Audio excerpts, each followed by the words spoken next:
Hello everyone, আপনারা সকল কিলা আছেন? আশা করি যে যেখানেও আছেন আল্লাহ রহমতে বালা আছেন। আর আপনারা সকলের দয়া আলহামদুলিল্লাহ আমিও বালা আছি।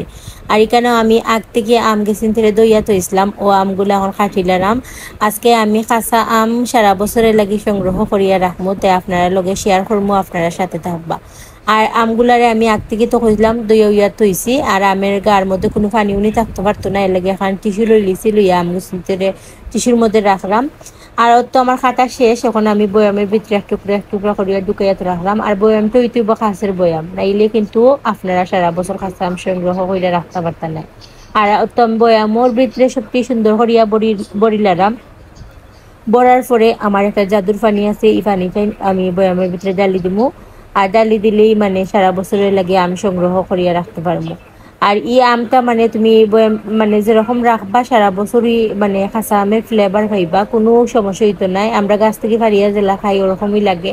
আর এখানেও দেখলানি আমি আমার জাদুর পানিটা দিলাইছি। পানিটার মধ্যে আমি লবণ 1 চামচ দিয়া আর তারপরে গরম করছি হরিয়া ঠান্ডা হরিয়া এখন বয়ামে ডালি দিছি। আর এখন উফরে দিয়ে আমি আরো 1 চামচ থেকে লবণ দিলাইছি।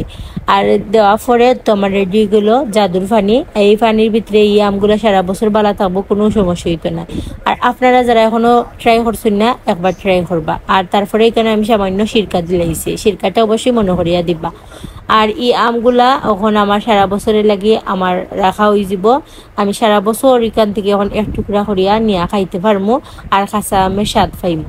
তাই আপনারা যারা করছেন না এখনো এরকম কাঁচা আম সংগ্রহ একবার করবা। আর আজকের মতো এখানে বিদায় নিবো। আপনারা সবাই ভালো থাকবা, সুস্থ থাকবা। আর যারা আজকে প্রথম থাকবা প্লিজ আমার চ্যানেলটা সাবস্ক্রাইব করবা আর লাইক দিতে ভুলবা না। আর যারা ফেসবুক থেকে দেখবা অবশ্যই আমার চ্যানেলটা ফলো করবা। তাই আপনারা কাছ থেকে এখন বিদায় নিলাম। আপনারা সবাই ভালো থাকুন। আসসালামু আলাইকুম।